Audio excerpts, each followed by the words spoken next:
उन्हाळा सुरू झाला की अधूनमधून मुलांना काहीतरी खावंसं वाटतं, तर त्यासाठी हे जे आहे पुदिना क्रॅकर्स एकदम सोप्या पद्धतीने बनवायचे आणि महिना 2 महिने सहज टिकले जातात। तर इथे 1 मूठ अशी कोथिंबीर घेतलेली आहे आणि 2 मूठ जे आहे पुदिना घेतलेला आहे। स्वच्छ धुवून कॉटनच्या कापडावर जे आहे 10 ते 15 मिनिटं सुकवून घेतलेला आहे आणि बारीक कट सुद्धा करून घेतला।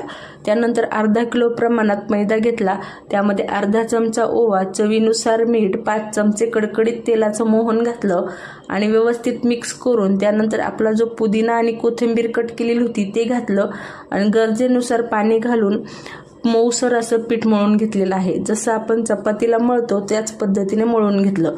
एक 5 ते 10 मिनिटं पिठाला रेस्ट दिली, त्यानंतर परत एकदा पीठ जे आहे छान पद्धतीने मसळून घेऊया।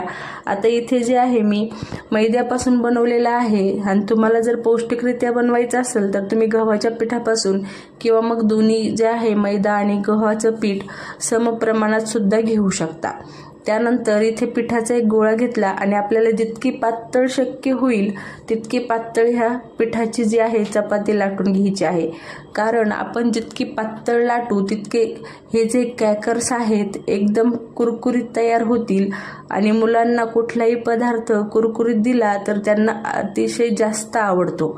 तर हे बघा, अशा पद्धतीने पातळ जी आहे चपाती मी लाटून घेतलेली आहे आणि अशा जे आहे काट्याच्या चमच्याने अशा पद्धतीने थोडेसे जे आहे होल्स पाडून घ्यायचे, म्हणजे आपण ज्या वेळेस हे क्रॅकर्स तेलामध्ये सोडू तर हे फुगणार नाही आणि छान कुरकुरीत तयार होतील।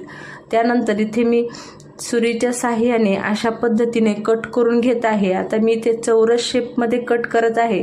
तुम्हाला हवा असेल तर गोल, त्रिकोणी किंवा मग अन्य कुठल्याही शेपमध्ये कट करू शकता। त्यानंतर इकडं तेल सुद्धा तापवायला ठेवलेलं होतं। सगळे क्रॅकर्स आपले तयार झाले की आपण या कढईमध्ये सोडूया। तेल छानरित्या गरम झालेलं होतं। आता इतकं गरम नकोय की क्रॅकर्स सोडल्या सोडल्या कलर बदलेल किंवा मग इतकं सुद्धा थंड नकोय की क्रॅकर्स जे आहे आपले तेल शोषून घेतील।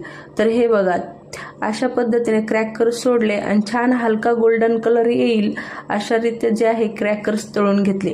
आता मीडियम टू हाय फ्लेमवर हे क्रॅकर्स जे आहे तळून घेतलेले आहे।